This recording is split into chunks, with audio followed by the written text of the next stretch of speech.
Welcome back, everybody, to another episode of Prop Sessions. Today, we've got Mike Nettleton on. Pleasure to have him here. Mike is an estate agency and accidental prop tech investor, which I love that description. Welcome, Mike. It's a pleasure to have you here. Cheers, Abs. Great to see you. Thank you for having me. Of course. Yeah, we came into contact a few weeks ago. And when we first started talking, before we talked, I did a little bit of research and saw, very successful estate agency you ran. So I'm excited to go into some of that stuff. A lot of the audience who listen are estate agents. But what surprised me and what I didn't know about is what you're doing on the prop tech side. And there were quite a few things in terms of how your approach has been that I really, really found interesting and that I liked.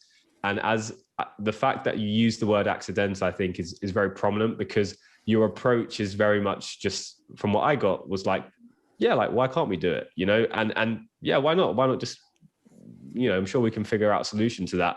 And that attitude is where I'd actually like to start, because, I speak to a lot of tech people every day, and that's very different to that kind of attitude. So I'd love to first of all find out, where does that come from, that kind of approach to business? I suppose I'm very fortunate in as much as I've kind of inherited this business from my father as far as the estate agency is concerned.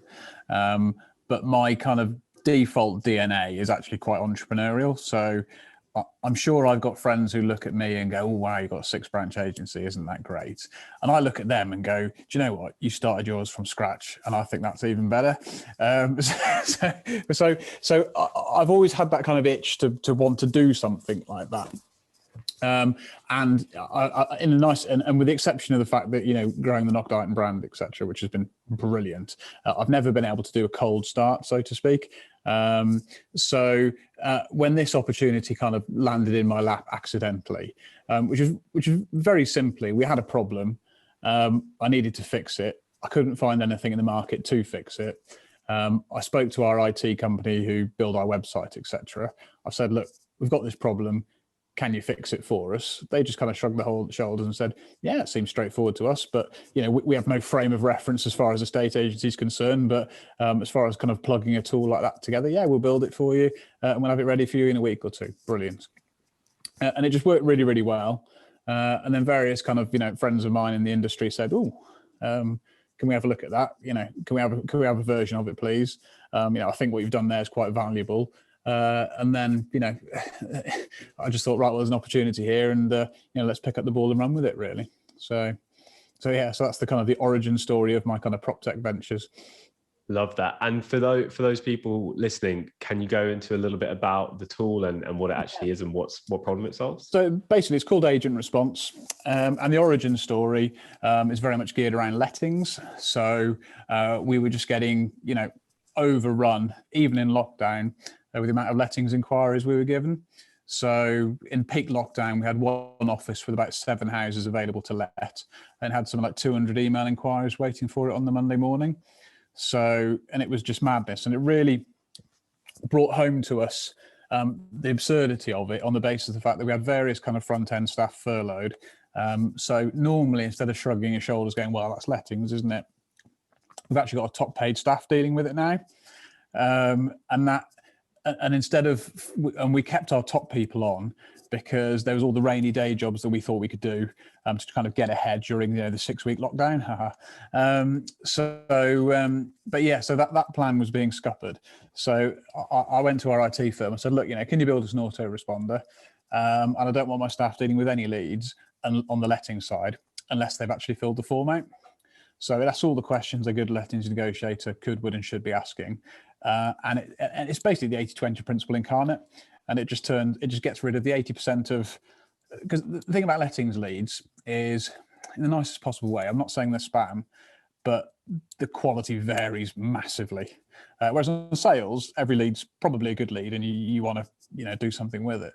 Whereas just by asking a few simple questions to people, it's a fantastic kind of test of Solomon, really, to find out who the serious ones are and who they aren't. So ironically, it may sound, our customer service has actually improved, because we're spending all of our time dealing with the people who are serious. as opposed to, you know, playing kind of blind man's buff with all these leads. And then the serious people, you know, we were unable to get hold of them for a day or so because we're too busy kind of chasing everybody else. So that was kind of the origin story of it. Then I applied that kind of philosophy into the phone system. So when anybody calls the lettings number via the portals, they get a very polite message, which text messages them the application form as well. So we're now in a position where instead of our lettings side being absolutely overrun and it dragging sales into it, we've actually got a lettings operation that just runs really nicely and smoothly. And fun enough, it's sales that's the the wild beast at the moment. So we've built a sales form which does something very different, which is more geared around getting referrals like financial services, conveyancing, etc. And we've also built a Zapier integration, so you can now do some kind of exciting stuff with all your leads straight from the portals, as opposed to it going into your CRM and then scratching your head in terms of how you're going to get it out successfully, doing anything meaningful with it as far as kind of email, etc. So we're on a bit of a journey really, and the sandbox is Knock Dighton. And you know, it's got to be good enough for us. And if it's good enough for us, well, actually, do you know what? You know, if it's good enough for someone else, well, that's wonderful, and you know, we're keen to share it, really. Yeah, and I think like one of the things that really impressed me, and you know, I've spoken to a lot of estate agents in my time, and one of the first things you did was share your screen and actually pull up your kind of like your marketing funnel and your approach, where all of your leads are coming from. You know, I'll always ask, can you tell me a bit about your marketing plan? And most people just, you know, scratch their head and sit there and go, what do you mean marketing plan? And you pulled up an epic funnel of where every single lead was coming from.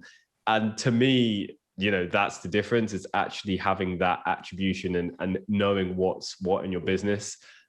Which I guess I'm just giving you a little bit of props here. Absolutely was blown away by. I have to ask, how did that come together? Was that because I think for a lot of estate agents, it's a bit daunting to put something like that together. There's well, I suppose this fits into the Zapier chat a little bit, really, in as much as there's a lot of noise in the industry at the moment about estate agents either using or not using their data.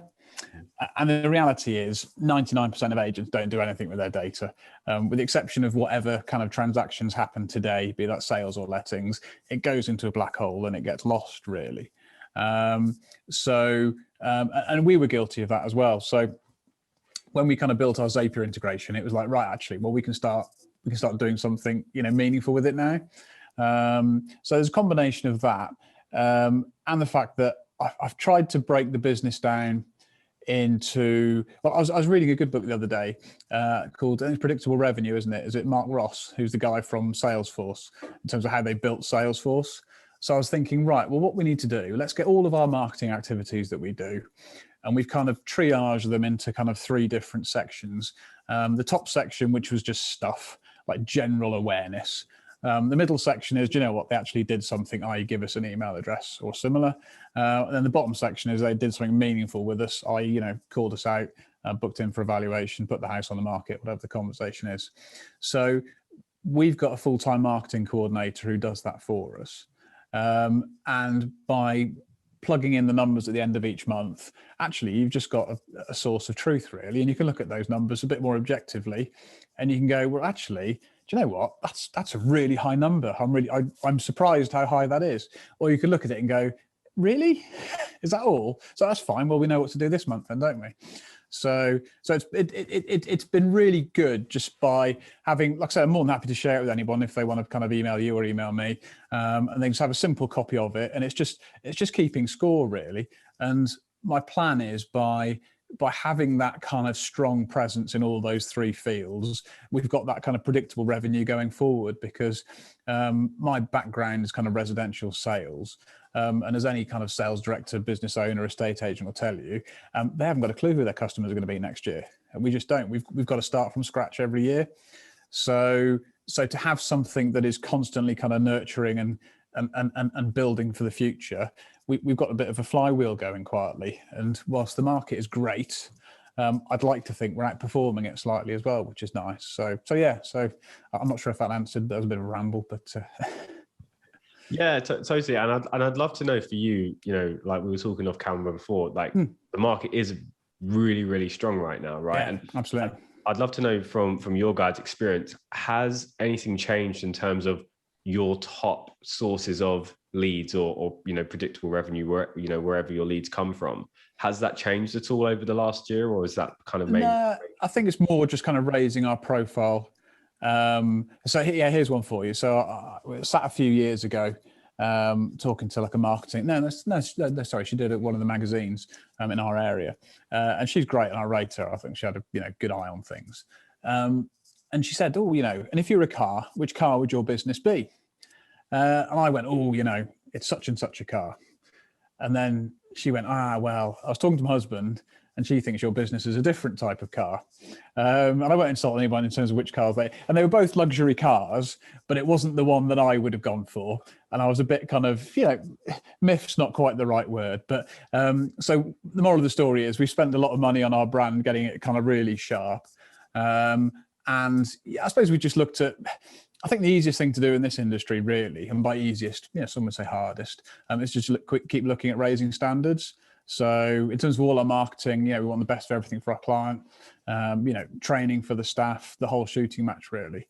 And by continually raising standards in what we're doing, it's just made life a lot easier, I suppose, because the race to the bottom is quite congested and there's quite a few people in it, to be fair. But there's not so many people out there actually saying, look, let's do something better. Mm-hmm. And that is the key differentiator when times aren't so good. And, question at the back of everyone's minds, well, like, great, the market's good now, but what about when things inevitably slow down? And really the only difference in those times is the brand. It's what your people do, how you're perceived in the market, everything you've done to build value in that time. Yeah. It's the brand, right? That's what differentiates you. That's why people pay a higher fee with you. That's why people come back to you. That's why people refer you. The brand is really is that kind of unshakable root in every kind of situation, whether it's sunny outside and you're making hay or there's a storm and you're just trying to, focus on keeping moving forward.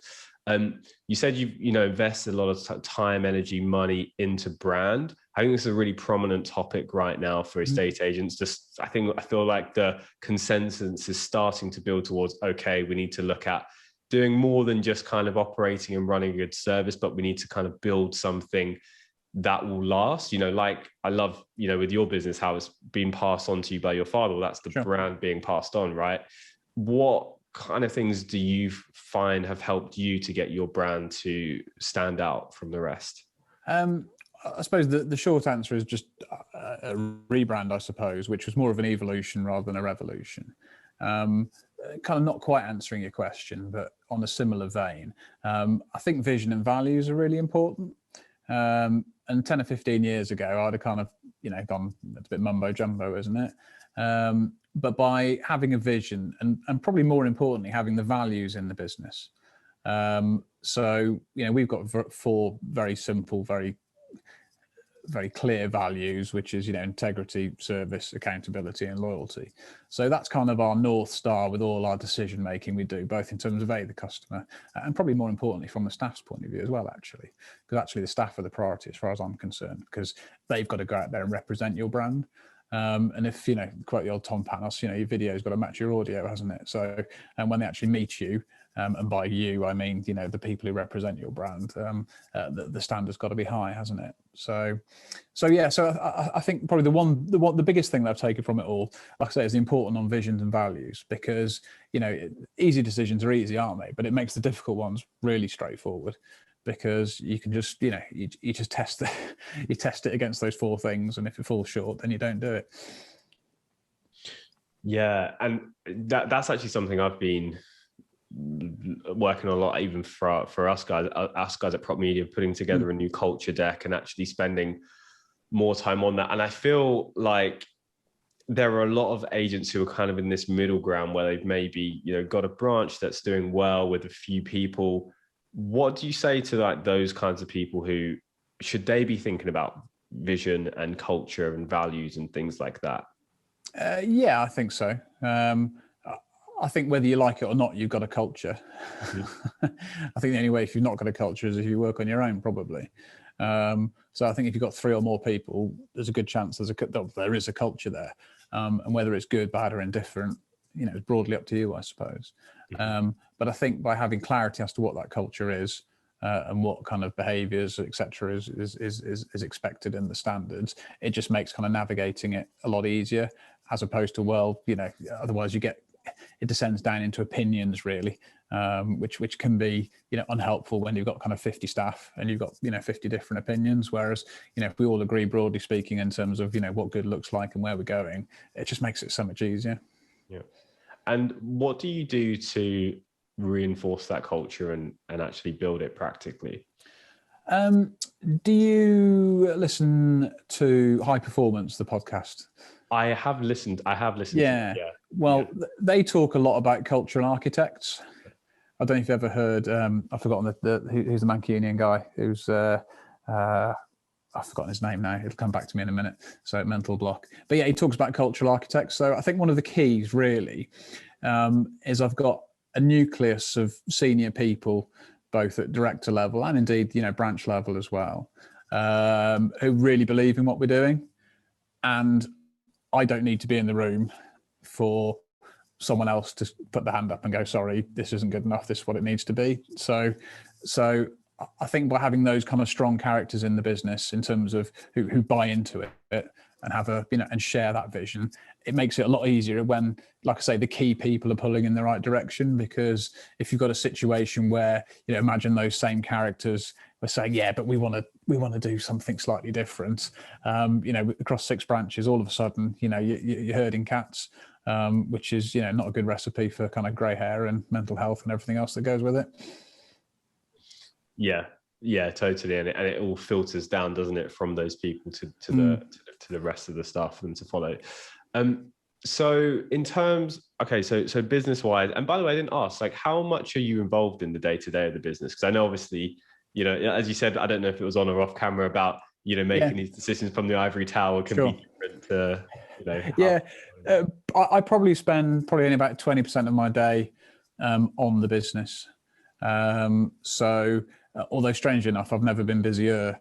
So I was in a situation like 3 or 4 years ago where I was kind of doing everything.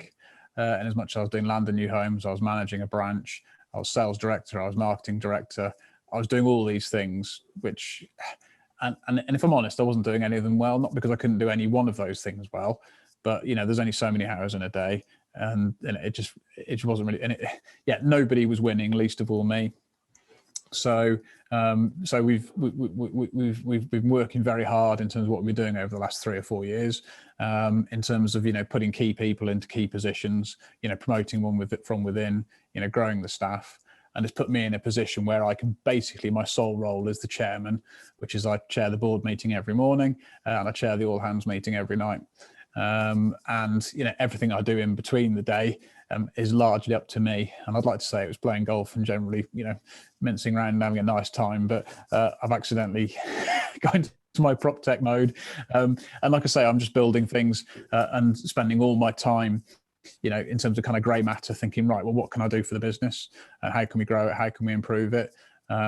So my role really is to chair the business, and to have the vision for it, and to give it I suppose the emotional backing in terms of, look, I think it's a good idea, let's go with it and I'll support you. And also in terms of the financial backing, saying, look, if we need to spend X to do Y, I think it's a good plan, let's go and do it. So, and I'm not distracted with the kind of the day-to-day of, can we wrap this up, Ebs, because I've got to go and do a viewing, which is where I was, and I was thinking, crikey, I'm going to get to 40, but I'm not going to get much past it. So it was very difficult, actually, saying no to things and actually starting to say, right, and giving, and more importantly, giving myself permission to not be an estate agent, which I love doing, but I found it impossible to be an estate agent and also be, a director level doing director stuff, across a multiple branch firm. So one of them had to go. And the decision was made really, but it took me a couple of years to get my head around it and really kind of accept it.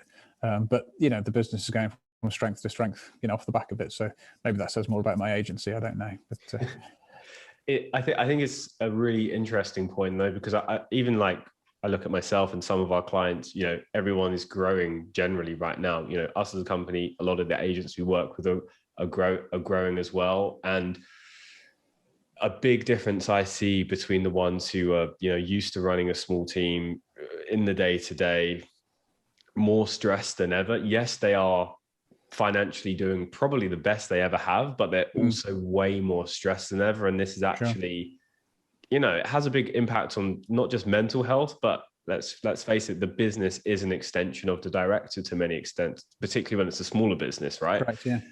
And that does filter through. And I know for myself, since putting people in positions to actually accept help, have more trust in people, give them more responsibility, let them take more ownership, it's given me more time where actually I can just make better decisions. And through actually, it's funny what you say about having more time, but still being busy. I completely relate to that.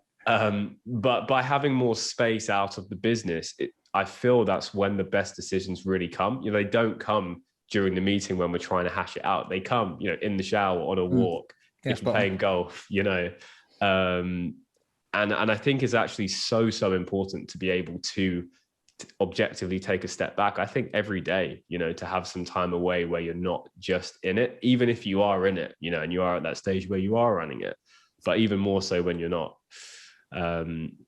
It's interesting, like how you've made that shift successfally.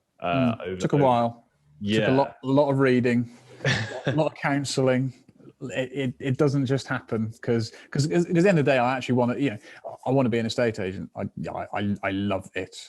So I was to give up a lot like that. I had to gain a lot on the other side, which, from the chairman's capacity, it's fascinating because I suppose I'm effectively a consultant for my own business. So which is, I just find that fascinating, really. So. Yeah, that's really interesting what you said there as well. This is literally something that I have a coach, and he was telling me this, that in all, whatever we want to grow into and to become something new, we have to let go of what our past self was. And I think that's the real struggle. It's that attachment to, well, this is who I am. This is my identity. This is the person I am. But if you want to get to that next level up, you've got to be able to let go of that. Yeah, spot on. And it can be hard, right? Because particularly if you've done it for your whole life. Sure. What was that? So you say you do like a lot of, it's a very common trait I notice is amongst like successful people, you're constantly looking at things outside of the business and taking and learning, not just about the core business, but things that complement it. Has that always been something that you've done, or has this been kind of in recent times that you've started to do more of that? Yeah, I suppose, how old? I'm 41 now. So graduated kind of 22, frontline agency until I was kind of 30. Was made a director at about 30. Then joined kind of Property Academy, which really kind of opened my eyes. Because if you think about it, in the kind of the early 2000s, yes, there was the internet. Okay, fine. Yes, there was Facebook, but there wasn't the community. You'd hear a rumor about someone who went to America once on a course. Oh, yes. And I think they're about 2 or 3, they're 6 towns away, and they went one. You know what I mean? So getting access to good information was really, really difficult. So in terms of what the Property Academy's done, in terms of, like reading lists, in terms of what podcasts have done, in terms of like the osmosis of listening to people who are, well worth listening to, and indeed like the general social forums on Facebook. I'd quite happily not be on Facebook if I'm honest, but the value it gives me in terms of getting access to some serious minds in the estate agency space, it's just invaluable, really, because we all have opinions. And it's quite nice to just do a bit of lurking and seeing what other people who you from the outside looking in, you kind of respect. And then when they've got very similar ideas to you, you think, okay, we're on the right track. Or conversely, when they do something that's completely out of left field, you're like, well, I'll need to sleep on that. And then you kind of wake up the next day and go, actually, yeah, I can kind of, they've got a point perhaps. So yeah, getting access to that information, I think is crucial, because, ultimately you're gonna have a learning curve with your own money, aren't you? So it's a lot easier to follow a well-trodden path by acquiring from kind of top class, world class, whatever kind of minds in terms of what perhaps could, would, and should be done, as opposed to kind of nudging around and kind of doing your best and seeing how you get on. Yeah, and you mentioned Facebook and social media. It's such a brilliant tool for being able to get that access, and such a double-edged sword at the same time, right? Yeah. You mentioned that you would rather not be on it if you had the choice. What did you mean by that? Well, my daughter, my youngest daughter's 5, and she's like, "Daddy, put your phone down." You're like, "Yeah, yeah." There's no comeback, is there? Like, it's so yeah. So I lockdown stuffed me a little bit because I was getting quite a good routine. Like, I wasn't bringing the phone in the house and things like that.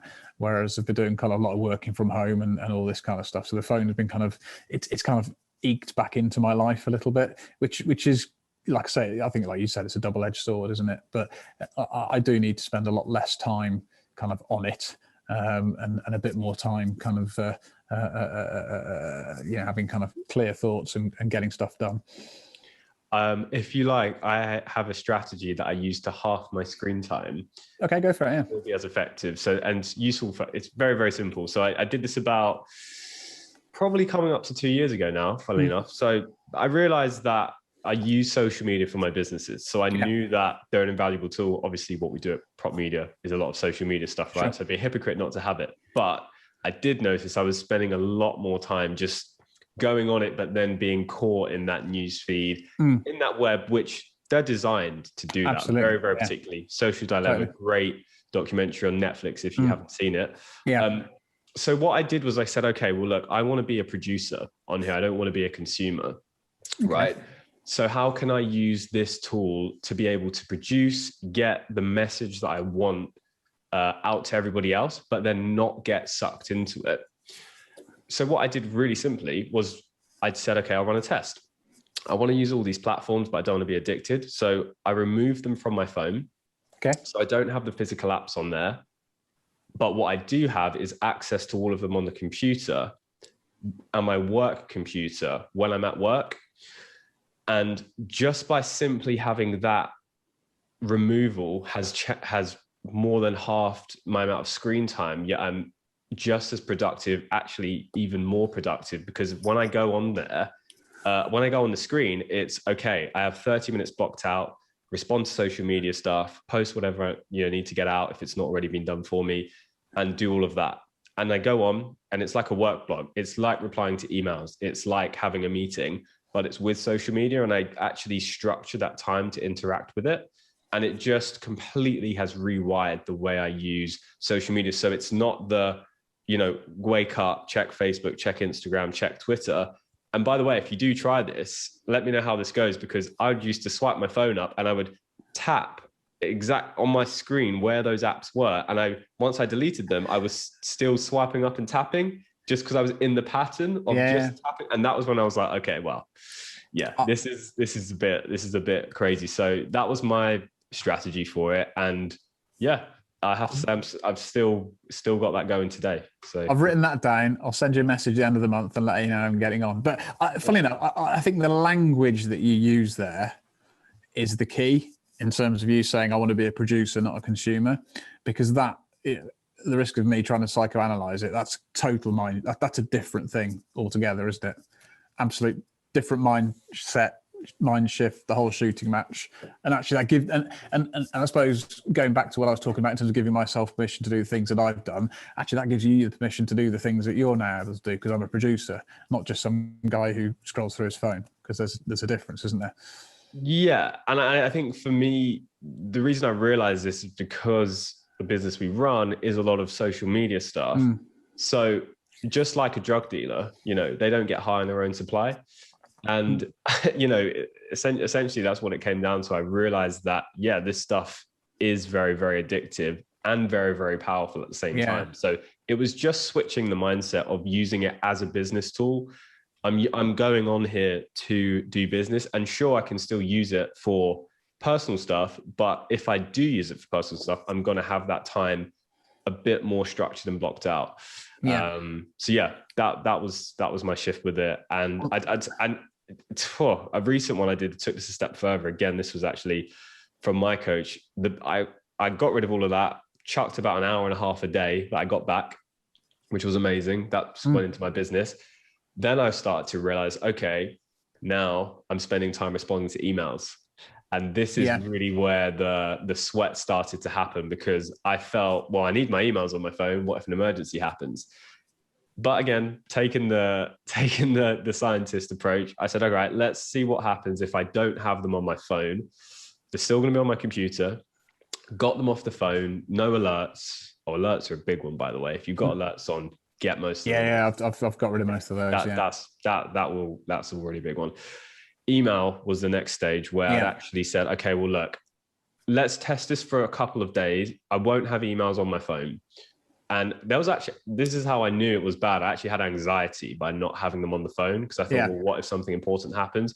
Reality is look, if you're running a business, somebody else can monitor those emails for you if there is a really big thing happening. If not, it can always wait till 9 a.m., you know? And I haven't gone back to that either. I just now go again, just like social media. I have 30 minutes a day where I'll go and block that time for email.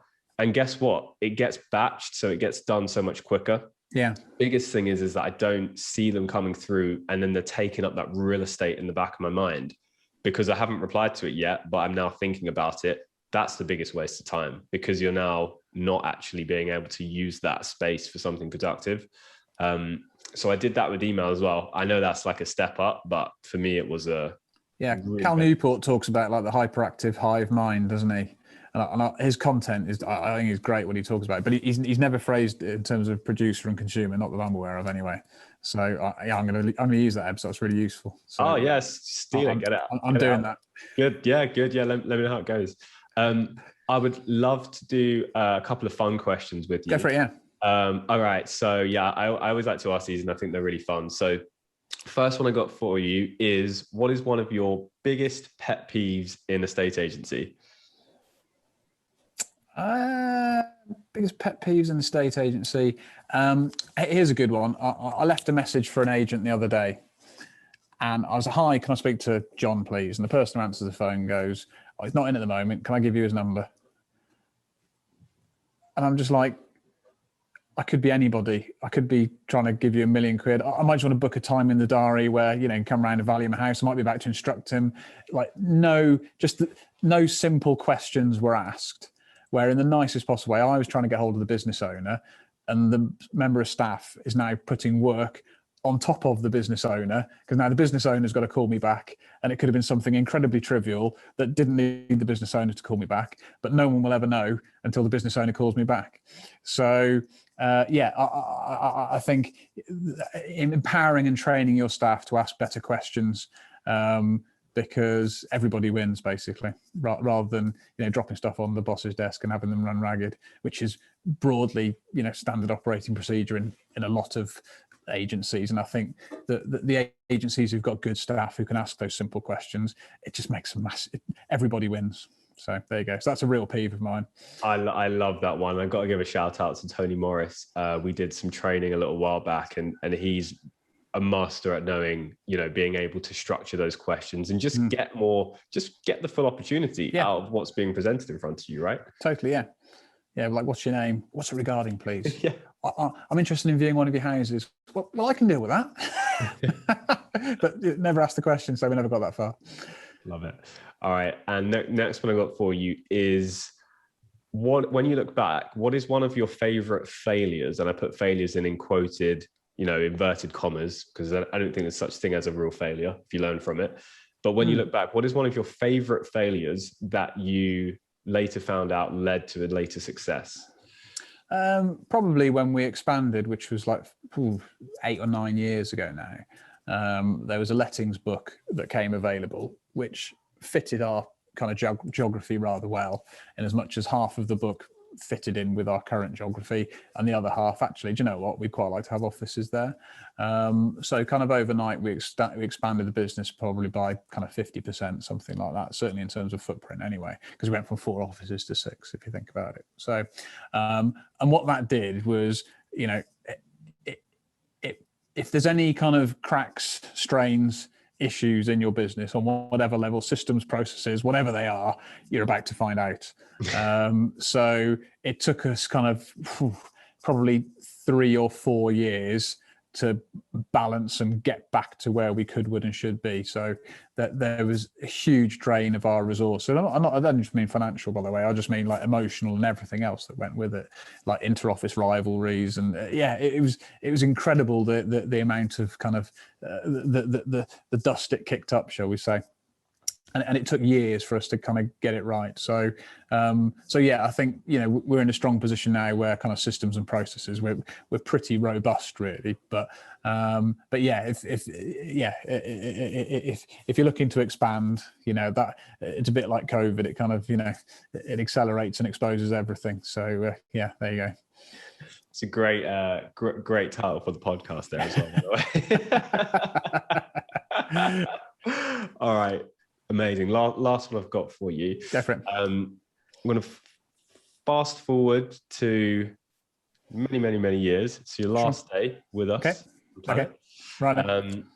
You've achieved, you know, all of the success you've wanted to achieve. You know, you've got a beautiful, you know, family there, friends around you, co-workers. You know, you've got where you wanted to get to. It's your last day with us.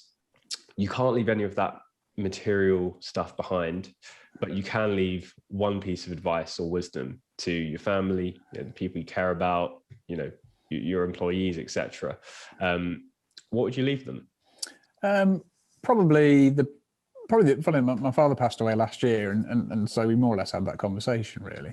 And he just said, look, you know, when you're set on doing something, when your mind's made up that you think something's a good idea, don't let anyone talk you out of it. Make sure you do it, kind of thing. So, you know, kind of no regrets and all this kind of stuff. But he was dead serious about that. So, and he was right actually. So yeah. So I try not to pull rank too often, but I reserve the right to pull rank and go, no, we're doing it. So yeah, that would be my advice. I love that. I had a little shiver down my arm as you were saying. Thanks for giving us that. And what is your process to know when your mind is made up? Like, how do you know when you just know and it's like, this is the decision? How do you get I spend a lot of time kind of procrastinating and thinking about stuff. So to everyone else, it's all quite impulsive, but I've probably been thinking it for about 6 months. So when I have an idea, it's probably quite well formed. And by well formed, I mean, we're doing it. There's a lot of detail we've got to figure out, but we're going to give it a go. But because I've spent a long time mulling it over, when I kind of break the news, it can sound a bit like, you know, an overnight idea perhaps. Whereas, you know, I'd like to think it's probably had a bit more kind of thought than it perhaps appears. So I don't know, does that answer your question? Yeah, absolutely. So a lot of thought process actually goes into those decisions rather than it being like a impulsive decision. Yeah, a lot goes into it. Absolutely, yeah. And to be fair, I'm able to kind of pick my shots a bit more now, because when I was fully at the coalface, it probably was a bit kind of dashing and darting, and here's an idea. And I was never actually able to kind of see anything through, or indeed empower someone to say, look, here's a project for you, you know, see this through. And you know, whisper it quietly, they'll probably do a better job than you would have done anyway. So yeah, so that's probably the thing I'd take for that. Love that. And have you found that decision making process has changed at all over your life? No, not really. I don't know. I suppose here's a good one for you. Age every 7 years. So yeah. So I suppose every 7 years you get a bit more experience. You have a slightly more different set of criteria as to what's important. You know, when I was 20, what was important was going out and playing sport, wasn't it? Whereas, you know, now that I'm 40, what's important is, you know, wife, kids, and, you know, stable business and making sure everyone's all right. So, and then the 20 years in between, there was probably, you know, various incarnations of the two. So yeah, you age every 7 years. So I think you're constantly evolving, constantly improving. And yeah, different things become more important to you at different stages of your life. What's going to be important to you when you're 60? Probably realizing the potential of what I've been given. So there's kind of a legacy issue there. But ultimately just kind of good health of everybody who, you know, is in the Knock family, so to speak, and indeed my own family, and, you know, spending quality time with the kids and watching them grow up, and just generally, you know, providing nice things for nice people who deserve it, really. Do you think that's how you live? Do you think you live according to those values right now? My dad was labelled as the benevolent dictator, which he did everything, you know, in the interest of everybody else. But if there's any doubt, you know, his decision was final. So if I can live up to that, then I'll be happy with it. Love that. That's I think it's a beautiful place to end up for today. I want to thank you. Pleasure. For your time, good sir. I think we've got some really, really valuable parts of this as well that I'm excited to get out. Yeah, anything you want to finish up with at all? No. Thoroughly enjoyed it. Great to see you, and I really appreciate you having me on. So I can rattle on all day about this kind of stuff. Yeah, me too. Well, thanks again, Mike, and I'll catch you soon. Pleasure. Cheers, Ab. Thank you.